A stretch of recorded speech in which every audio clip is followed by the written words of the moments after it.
మొదటిసారిగా ఎన్నికైనటువంటి శాసనసభ్యుని. దయచేసి నేనేమైనా తప్పులు మాట్లాడితే దాన్ని సవరించండి.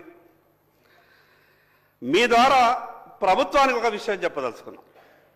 సరే, ఎన్నికల సమయంలో రాజకీయ ప్రసంగాలు, ఓటర్లను ఆకర్షించడానికి రకరకాల వ్యవహారాలు అవి సహజంగా జరుగుతున్నాయి. కానీ నేనేమంటున్నానంటే, ప్రజలు మీకు అధికారం ఇచ్చిండ్రు. ఈరోజు అధికారం ఇచ్చిన తర్వాత కూడా మీరు తప్పించుకునే ప్రయత్నం చేస్తే ప్రజలు క్షమించరు. అధ్యక్ష,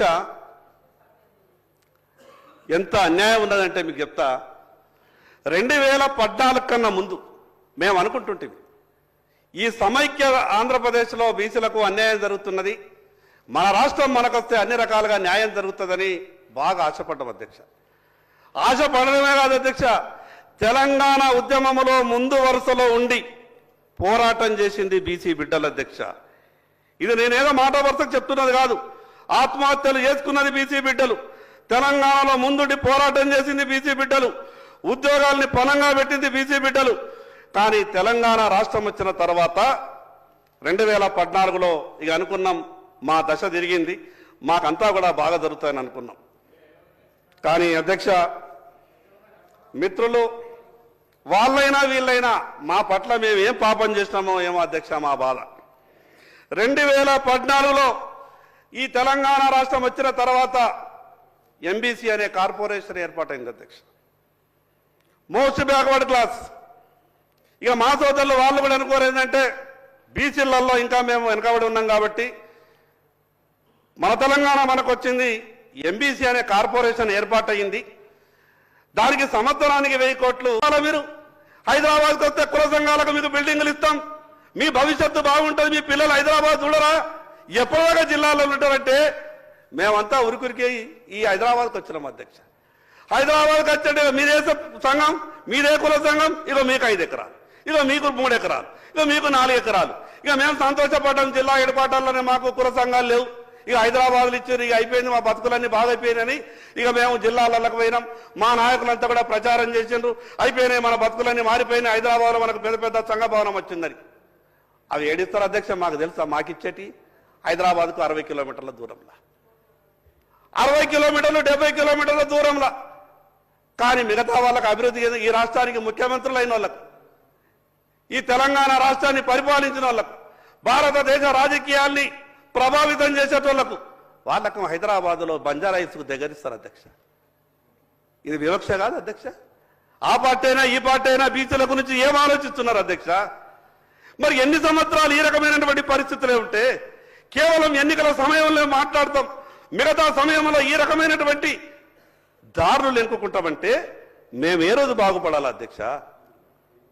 అధ్యక్ష, ఈరోజు బీసీల పరిస్థితి అధ్యక్ష, నా నాయ బ్రాహ్మణ సోదరుడు బార్బర్ షాప్ పెట్టుకుంటా అంటే బ్యాంకులు లోన్లు ఇయ్యాయి అధ్యక్ష.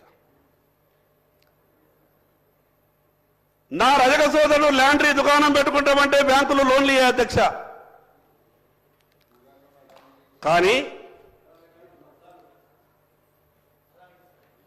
హబీబ్ పెన్షన్ హౌస్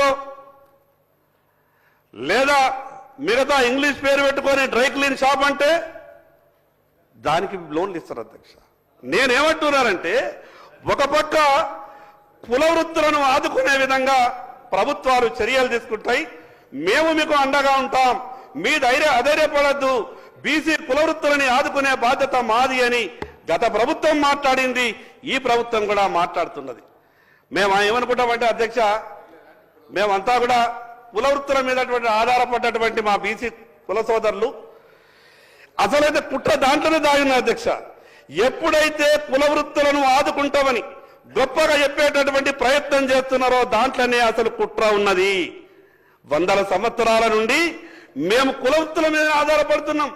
ఇంకా ఏదైనా ప్రభుత్వం 5,000 10,000 సహాయం చేస్తుందంటే అదే గొప్పది అనుకుంటున్నాం అధ్యక్ష. కుల వృత్తుల మీద ఆధారపడ్డాం కాబట్టి, ఆ కుల వృత్తుల మీద ఉన్నాం మేము కాబట్టి, ఈ ప్రభుత్వాలు ఇచ్చేటటువంటి ఏదో అరకొర సాయం మీద మేము దృష్టి పెట్టినాం కాబట్టి ఇంకా ఎదుగుతలేము అధ్యక్ష. మేము అధ్యక్ష ఎంత గొప్పగా చెప్పింది అధ్యక్ష. ఎందుకు ఇవ్వరు అధ్యక్ష? బీసీ ఎమ్మెల్యేలు కారా అధ్యక్ష? మరి ఈ 42, 46, 50% మాట అంటారు. నేను ఈ రోజు ఉన్నటువంటి ప్రభుత్వం కాదు, గతంలో ఉన్నటువంటి ప్రభుత్వం కాదు, ప్రభుత్వాలు ఏవైనా సరే, ఈ రోజు కాంగ్రెస్ ప్రభుత్వం ఉన్నది, రేపు ఇంకో పార్టీ ప్రభుత్వం వస్తుంది.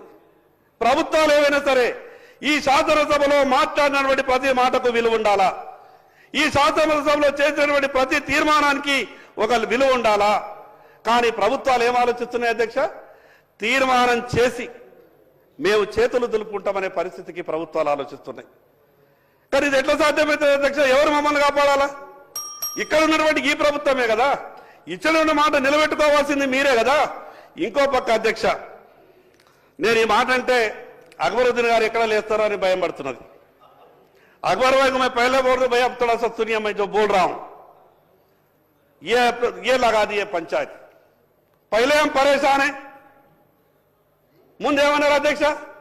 బీసీలు మీరు గాబరా పడకుర్రి, ముస్లింలకు ఇస్తున్నటువంటి రిజర్వేషన్లు కేవలం అవి విద్య కొరకే, మీ రాజకీయాలలో వాళ్ళు ఏమి రారు, మీ దగ్గరికి దరిదాపులలో ఏముండరు, మిమ్మల్ని ముట్టరు పట్టరు, మీరెందుకు పరిశాన్ అవుతారంటే మేము అనుకున్నాం అట్లనే ఉంటుందేమో అనుకున్నాం. ఇక ఏమైందల్లా అధ్యక్ష ఇచ్చిన తర్వాత హైదరాబాద్ లో బీసీ రిజర్వేషన్ ఉన్నటువంటి కార్పొరేటర్లు ఎవరైతున్నారో మీకు తెలుసు, మున్సిపాలిటీలో కౌన్సిలర్లు ఎవరైతారో తెలుసు. రిజర్వేషన్లు ఏమో బీసీలకు కూర్చుండేటోళ్ళేమో వేరే వాళ్ళు కుర్చీలో కూర్చుంటున్నారు. మరి ఇది ఎట్లా అధ్యక్ష? అసలు ఇంకోటి ఒక గొప్ప పదం తీసుకొచ్చారు అధ్యక్ష ఈరోజు ప్రభుత్వం. నాకు ఇది అర్థం కాలేదు అధ్యక్ష. ఈ బీసీలు అనేది కులాలు అనేది హిందువులలోనే కులాలు, ఇది కొత్తగా పదం తీసుకొచ్చిండ్రు. మరి నేనైతే ఇది ఎక్కడా చూడలేదు. హిందూ బీసీలు, ముస్లిం బీసీలు, ఇది ఎక్కడ పదం అధ్యక్ష? అసలు ఇది రాజ్యాంగం ఒప్పుకుంటుంది అధ్యక్ష? ఇటువంటి పదాలు వాడి ఈ రిపోర్టు మీరు బయట పెట్టి రేపు బీసీలకు ఎట్లా న్యాయం చేస్తారు అధ్యక్ష? హిందూ బీసీలు, ముస్లిం బీసీలు, అసలు ఈ రకంగా బీసీలు ఉంటారా? బీసీలు అనే పదం ఇది ఎక్కడైతే మీరు ఈ ప్రపంచంలో ఎక్కడ లేనటువంటి ఈ పదాన్ని మీరు జోడించిండ్రో ఇదొక్కటి రాలధ్యక్ష కోర్టులు కొట్టేటందుకు. ఇక రావాధ్యక్ష, రిజర్వేషన్లు రావాధ్యక్ష. కోర్టు ఒకసారి హైకోర్టు అయినా సుప్రీంకోర్టు అయినా హిందూ బీసీ, ముస్లిం బీసీ అనే పదం వాడిండ్రు అని ఒక్కసారి మామూలు వ్యక్తి ఒక పిటిషన్ ఎత్తేదారు అధ్యక్ష, వారం రోజులు ఇది కొట్టులు పోతాయి అధ్యక్ష. మరి తెలిసి చేస్తున్నారా లేదా అధికారుల తప్పిదమా? సరే ఇది ఎట్లన్నా కొట్టేసేది కదా, ఇది ఒక రోజుకి అసెంబ్లీకి కదా, ఏదో 4 కాగితాలు పెట్టేది కిరికిరి వస్తుంది, రేపో మాపో ఎలక్షన్ చేయాలని చెప్తున్నారా? మాకు అర్థమైతలేదు అధ్యక్ష. మీ ద్వారా నేను గౌరవ ముఖ్యమంత్రి గారికి విజ్ఞప్తి చేస్తా ఉన్నాను. నేను మొదలు ఒక మాట చెప్పిన అధ్యక్ష, మీరు కామారెడ్డిలో చేసినటువంటి డిక్లరేషన్ వల్ల మేము చాలా సంతోషపడ్డాం. మా ద్వారా మీకు విజ్ఞప్తి ఏం చేస్తున్నామంటే, మీరు రాజకీయంగా తప్పించుకునేటటువంటి ప్రయత్నం చేయకండి. ఇది మా పరిధి కాదు, కేంద్ర ప్రభుత్వం అని చెప్పి రాజకీయంగా మీరేదో దీంట్లోకి వెళ్ళి ఎస్కేప్ అయ్యే ప్రయత్నం చేయకండి. ఈరోజు కేంద్ర ప్రభుత్వమైనా మీకు అధ్యక్ష నేను ఇంకో విషయం చెప్తా మీ ద్వారా గౌరవ ముఖ్యమంత్రి గారికి.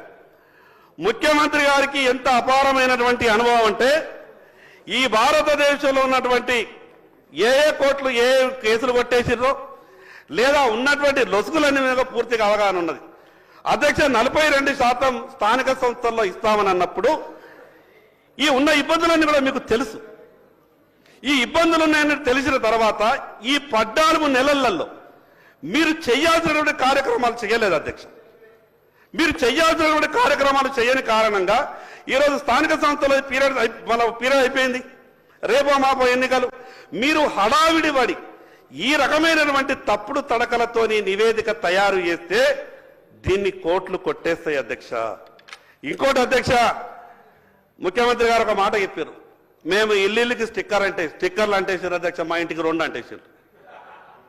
నేను చూసిన మా నీళ్ళు ఒకటే కాదురా బాబు 2 స్టిక్కర్లు ఎట్లయినాయంటే, ఏమో సార్ అని అన్నారు. నేను అనుకున్నా మరి ఎక్కువ ఈయన చూపుతారేమో బీసీ జనాభా, నా ఇంటికే 2 చిట్టీలు అంటేసిందంటే మరి సంఖ్య మన పెరుగుతుందేమో అనుకున్నాం.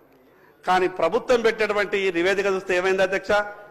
మా సంఖ్య అంతా తగ్గిపోయింది అధ్యక్ష. నాకు ఒకటి అర్థమైతలేదు, అగ్రవర్ణాలు దాంట్లో కూడా చాలా పేదలు ఉన్నారు అధ్యక్ష, వాళ్ళని ఆదుకోవాలా. చాలా పేదలు ఉన్నారు, వాళ్ళని దాంట్లో ఆదుకోవాలా. ప్రభాకర్ మీరు మాట్లాడండి. నేను ముందే అధ్యక్ష నేను సభ్యులందరూ కోరుతా ఉన్నా అంటే 1931లో ఒకసారి కులకు సంబంధించిన ఒక